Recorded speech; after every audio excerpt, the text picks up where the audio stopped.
tell you in that keynote something that should be interesting and, in the best of cases, entertaining. If I see anybody falling asleep, I know I have to raise the level of performance. Now, if you see these buzzwords here, agile, resilient, big data, omni-channel, disruptive, etc., these are all buzzwords from the engineering and the management world which we deal with every day. I would like, and I find it a bit confusing sometimes, every time you focus on something, a new buzzword comes up. Would you just click 2 times, please? Thank you. That stuff is moving us all the time, and the next, and the next. And there is one new buzzword, which is not a buzzword yet, which I would like to introduce, which is idea management. Idea management is not a buzzword yet because it is little known outside Europe, outside Germany, and there are reasons to that. I have disguised what I'm trying to talk about under the title of quality management, and quality management is something that I'm, thank you very much, that goes over there. Quality management is something that I'm teaching here in Jordan, but I would like to invite you to think about connecting quality management with idea management. I believe that there is a treasure to be found if we connect these two fields. Last night, just to make sure I'm still up to date, I've been looking in Wikipedia, the page or the entry idea management, and as you can see, there is none. Now, you are engineers. Fortunately, my students, you know, these young people who know everything already, would say if it's not on the internet, it doesn't exist.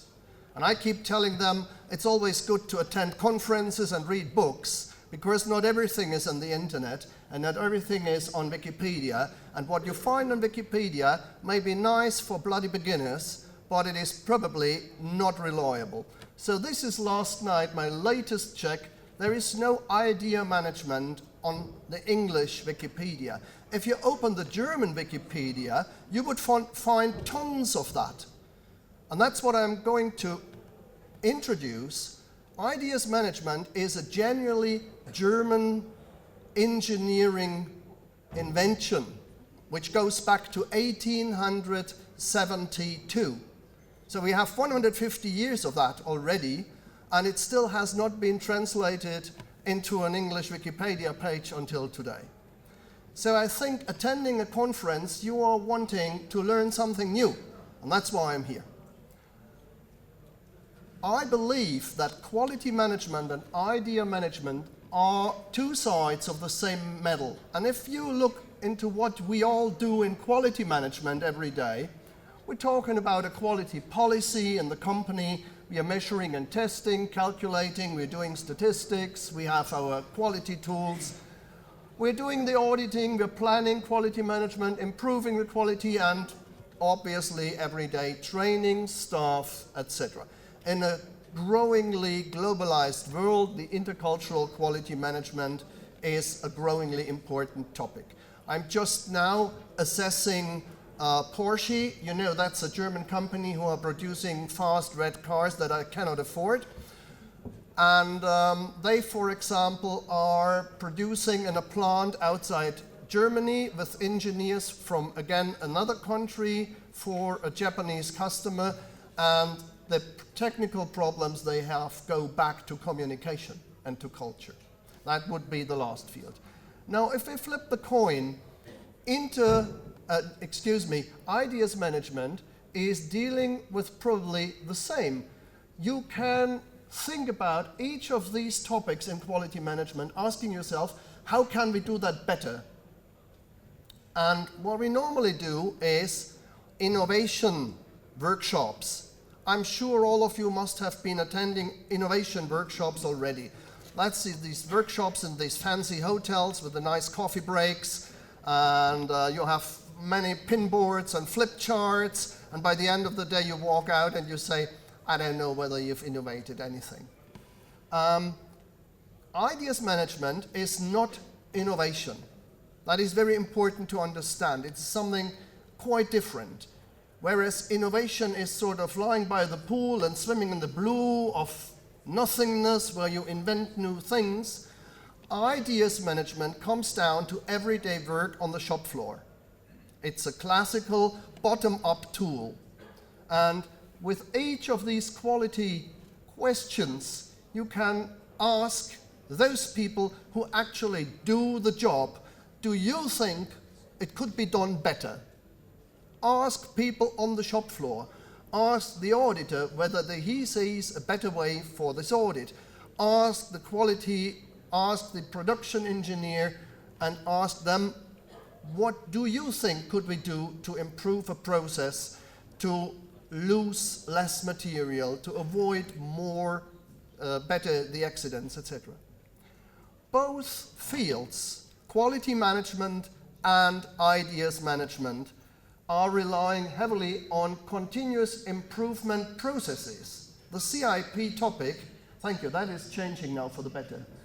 The CIP topic is something that connects these two fields. In quality management, continuous improvement processes are a key tool, and where do we get the information and the ideas from for improving the processes? Probably best from those people who do the process. Don't go to the fancy hotels lying by the pool in the blue of innovation. Go to the shop floor and ask those people who do the processes. If we were talking about service, go to those people who provide the service. They will probably know best. And if they do not know best, then we have a key problem, which I would like to call education. If we educate the staff better, then they will come forward with more ideas.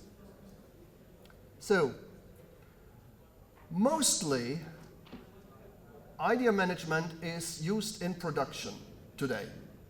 More production of goods than services, provision of services. And that's its historical origin. It comes from the production. It actually comes from mass production originally. But why not introduce ideas management, take it out of production processes and take it into management processes? So, again, the internet. I hope you don't mind for a bit of internet bashing. If you look for a definition, for example, of idea management on English pages, you find something like the systematic process of collecting ideas, then refining, prioritizing, and implementing them to make innovation happen. The right software helps you throughout the process. This, ladies and gentlemen, is rubbish. Forget. Delete. Okay? I'm attending frequently international congresses of ideas management, and about 30 to 40% of the people who attend congresses of ideas management are salespeople who want to sell you some ideas management software. Now, if that works, I'm Santa Claus. You can buy as many software programs as you want to, unless you train the people, unless you have them feeling free to come forward with new ideas, nothing will work. Your software is waste of money. You better buy something for that. Don't go for that. That's all these guys who sell you a big software, and of course, if then your ideas management doesn't work, they would say, oh, you need a software an update, right? So that's all these sales. That is rubbish, of no value. Let us differentiate. If you have iterative processes, you're doing the same again and again and again. Those people who do it might feel, if I do that again, I could do it in a better way. From the shop floor. That is ideas management. If you want to do something new, which is not an iteration, then we talk about innovation. I won't go into terminology now. We will do that probably tomorrow in the workshop. But it's quite interesting to differentiate between invent, improve, improvise, and innovate. These are totally different things. Improving something that you do again and again is ideas management. Inventing something new is innovation management. So that's why that homepage that says ideas management brings about innovation is rubbish. Ideas in management brings about ideas to improve something that you have running already. So it originally came from a German company Krupp, which was a steel manufacturer. And about 15, 20 years later, ideas management in a similar way was introduced also by Henry Ford in the United States of America. A key difference is probably that whereas Ford only asked the workers, if your tool table is over there and your working table is over here, the worker would say, I have to run forth and back 100 times a day, so why not bring the tools here? This, ladies and gentlemen, is not an innovation. That is ideas management. And it saves you a lot of money, the time this poor man was running forth and back, and it saves you possibly accidents when he is falling over tools that he dropped on the way, etc. So, the difference is that Alfred Krupp organized a system in his company where people would get money for every idea they would tell to the boss. When I was young, a student, I had no money. So every time when we had a few weeks free in summer, for example, I worked in companies. And every time I went to work there, I would, by those days, earn in 1 month maybe 1,000 German mark. In those days, that's decades back, you know. I'm an old man now, but in those days, it was about 1,000 German marks that I made by working, and then every third or fourth day, I found something. I said, this could be done better. If you remove that, there will be less accidents. If you bring the material over here. So every time I would scribble down a note, I would give it to my boss, and after 2 months, I would get a letter from the company that would practically double my income for all the ideas I had. And it were all, you could say, stupid little ideas of putting some material in this corner instead of that corner, or bringing the fluid for mixing some chemical stuff with a forklift instead of with a little cart, etc., etc. I do still remember that I knew if they offer me 2,000 German mark for 2 months, I can make 4,000 by giving them my ideas, just walking around the shop floor and generating little ideas. Alfred Krupp invented already 1872 something that he called a company suggestion scheme. You may also call it a corporate proposal system. A company needs a structure where people know, if I have an idea, I can hand it there, and you need probably to teach everybody in the company that there is a structure of incentives. So if I have a good idea, I may get something, either money or a cone of ice cream or whatever, depends on the weather probably and how valuable the idea was.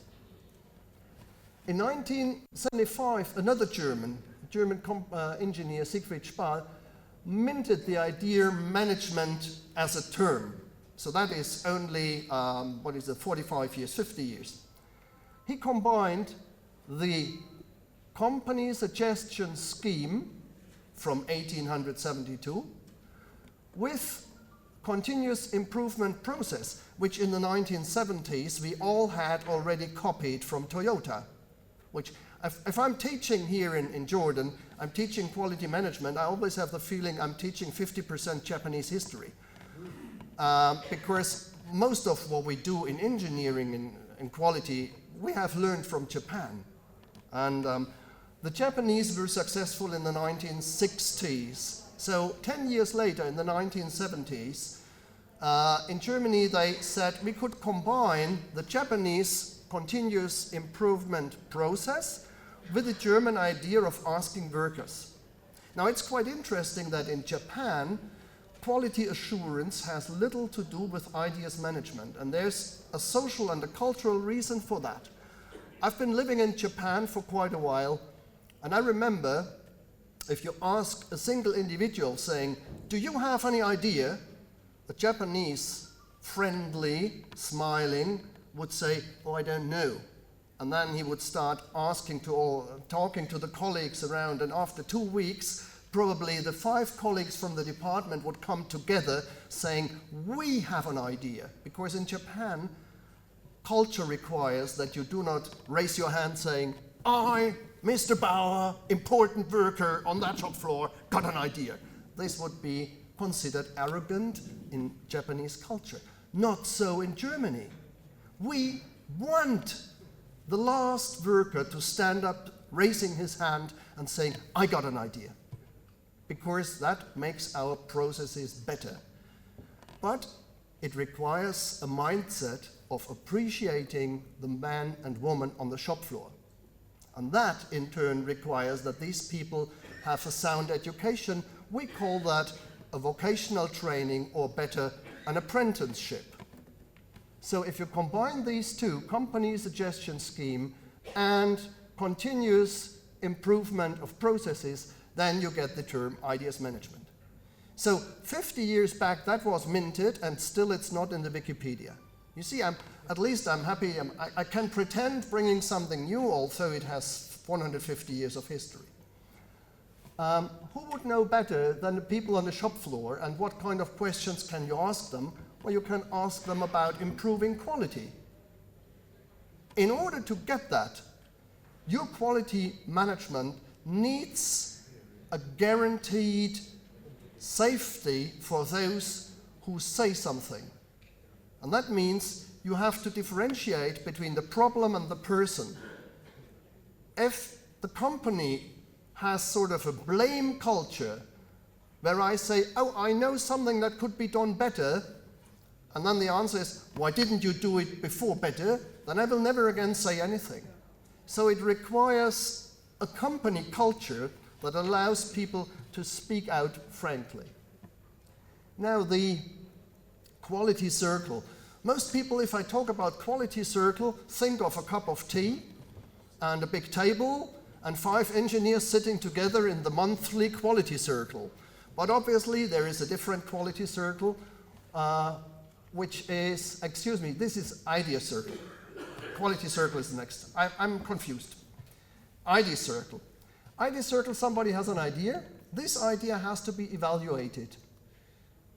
In Germany, as different from other countries, probably the same holds true for France, the labor union has to accept that too. If the labor union says no, then we will forget the idea. The managers have to be introduced to that idea. The idea will be tested, it will be realized.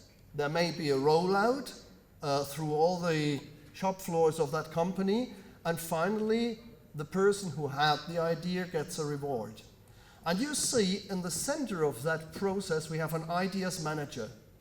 I've just been to the last European conference of ideas management, and that was quite interesting. It's a conference like this. You're talking to somebody, you say, "Are you an ideas manager?" "I'm the ideas manager of XYZ. And how many people are in their company?" "Well, we have about 250,000 employees. "And how many ideas do you get per year?" "Well, about 1 million. But that's not enough." That's ideas management. I'll show you in a moment. The ideas manager, in the middle of that process, is sort of a broker of ideas. I'm sure in Jordan, people are not as mean as in Germany, because in Germany, if you have an idea and you go to your superior, to be honest, he may steal your idea. Oh. You've heard that? Okay, yeah, may happen. Now, That's why you need an idea manager. An idea manager would receive the idea with your name on it, and then no superior can steal it, saying, oh, that was my idea. I'm the excellent manager, and it occurred to me to improve the process. That's why you need a neutral broker. That's very important. In the companies that I know of, idea management is usually connected to the board of directors. It's very high to make sure you cannot bypass or block ideas. Because in some cases, the managers would say, oh, it was my idea. And in other cases, they would just disappear the idea because it causes work. It's not comfortable anymore, etc. So, quality managers could talk to ideas managers because the ideas manager as a neutral figure is often the person who has most knowledge about possible improvement of processes. So if a company does have an ideas manager, if I was the quality manager of that company, I would have a cup of tea with that guy every week. I would say, hey, in all the ideas you get permanently, tell me about those ideas that can help me with the quality management. Obviously, there are ideas that are regarding different topics, but some of these ideas may be helpful for the quality management. And a continuous contact between the ideas management and the quality management may bear fruits where the quality management did not even think of, and the ideas manager might come forward with ideas suggesting improvements. We skip that, that's the main thing. Now, during the time where Toyota has ideas management today, so they're recently going into that. They are encouraging their individuals to speak out or to form little groups and come forward with that. During the time where Toyota has 50,000 innovations, at the same time, they would have 50 million ideas. So the innovation is something very nice, but it is rare. Whereas little ideas that can improve quality are daily business. I suppose, I'm looking to Dr. Safwan now, that the slides will be given to the participants. He's nodding, okay. So no need to take lousy photos, you will get all that later. The degree of systematization, again, the improvements and ideas are much more important than innovation. It's all the other way around. Innovation usually goes against systematization, right? So if you want to systematize processes, ideas management is the solution and not innovation. And in terms of added value, that is what happens normally. Innovation brings added value. On occasions, it's a long way. You know that from inventing a new product, a new technique, until that is successful in the market, we calculate about, in Germany, we calculate about 40 years. That's one of my big concerns when it comes to the environment problems we have today. And I see all these naive people who have no idea of engineering who say, oh, next week some engineer will invent the fantastic technique to solve that problems and save the planet. I say, hey, come on, stupid. Look into the history of engineering. Yes, engineers have been inventing many fantastic things, but it's a long way until that comes to work, until that is in the market. So improvements with the ideas management save you money from the first day, they reduce loss from the first day, and they very often do cost very little. Bringing the table with the tools from there to here, which immediately saves me all the time the poor man was running forth and back, and saves me the possible accidents on that way and all that, cost me nothing. And it brings immediately results. Now, as to recognition and popularity. If I ask my students, do you want a class today on innovation or on idea management? If I have 30 students, 29 will say, oh, innovation is sexy. And idea management is work.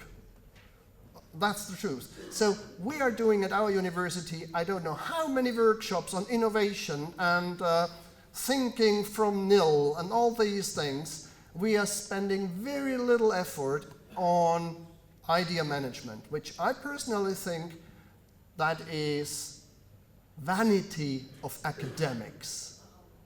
We find it so fantastic to do all these innovation workshops. And most of my colleagues do not really get frequently on the shop floor to see the value of idea management. So that's how my students would see that. Innovation, fantastic, and improvement, yeah, if you want to, but don't bother. It's too much work and too many little steps. Ideas management consists of small steps. It bears little risk. It has immediate impact on profit or loss. And it costs little. So it's ideal for management by numbers. If you are really controlling, if your administration of the business is really keen to have controllable small steps to improve the business, then idea management is your tool, and it is a helpful tool for quality issues, definitely. Just to repeat with a picture, innovativeness is not a nice word in English. I've been struggling for a better translation of the German technical term. For all those who speak German, Innovationshöhe. It's very difficult to translate that. From the horse to the car, we have an extremely high and highly disruptive innovation. That was not ideas, that is innovation. 10 million people in Europe who drove horse carriages lost their job, and the horses were all converted into sausage. That is innovation, right? From the gasoline engine to the electric engine is still high innovation. It's moderately disruptive. Yeah, the motor is different, but we still have four wheels. We still have lamps on that car. We still have brakes, etc., etc. So we are not inventing something extremely new. And from the electric engine to an electric engine with a better battery, the degree of innovativeness is low. Now, if we're talking about how to produce, for example, the rear mirror in a car, we are probably not talking about innovation anymore, right? The mirror has been invented about, I don't know, 3,000 years ago in Egypt. I have no idea. I should have looked that up before. The mirror has been invented. There's no innovation in having a mirror, but there are probably ideas, little ideas, how to produce the mirror better, more cost-effective, with less accidents, etc. I have a friend in a German car company, well, an acquaintance, who is doing rear mirrors for the last 25 years. Could you imagine your life? You dedicate your life to the right rear mirror? I'm sorry, but that's idea management. You are doing a job and you are doing it a little bit better every day. And when it comes to quality issues, to quality management, the people who have been doing the rear mirror for 25 years should know best how to guarantee better quality, how to improve the process. Here we have that quality management. You know all that, I can skip it. Interesting is, if you read the 9001, I'm teaching from the 9001. I sometimes feel in my workshops, I'm a bit like I don't know, this classical teacher who walks around with the 9001. There is nothing in the 9001, obviously, about idea management. And chapter about qualification of staff, I think that's chapter 7, it says the staff has to be qualified. Yeah, again, what is that?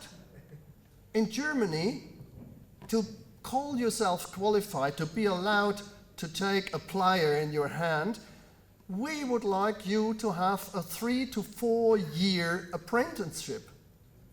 In other places, you tell somebody, that's the plier, that's the front, that's the rear, you take it here and turn. Now, as you understand the process better, even on the shop floor, even as a simple worker, you can come forward with more ideas. And that is the key issue here. 9001 is, that's a nice tone. Yeah. I've heard practically every cell phone tone this morning that I could think of.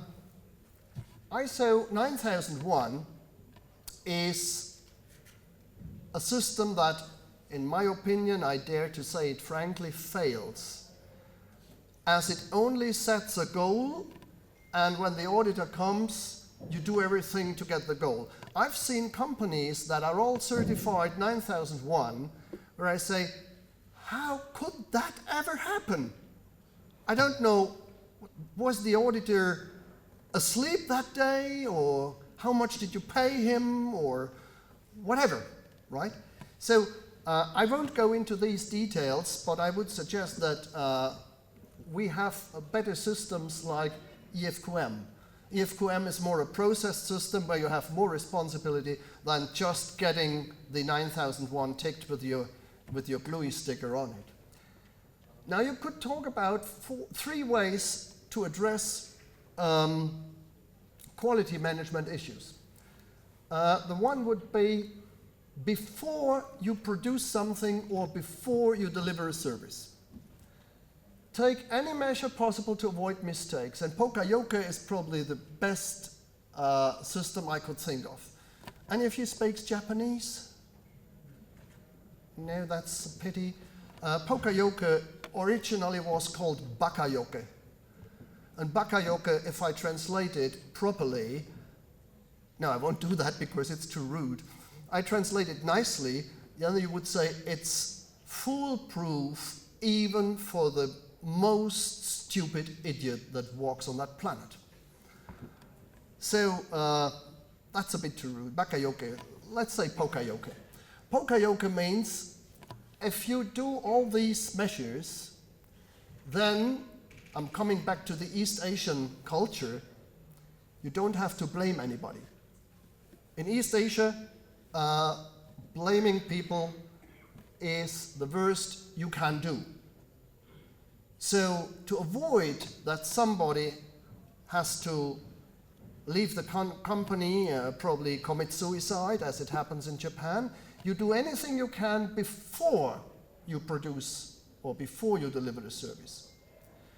Now, you also can do, for example, statistical controls. That is a normal thing today. The whole Six Sigma and many other things are focusing on that. But that only helps you if you're producing the same goods. If you're producing 10,000 bottles of water, thank you for this one.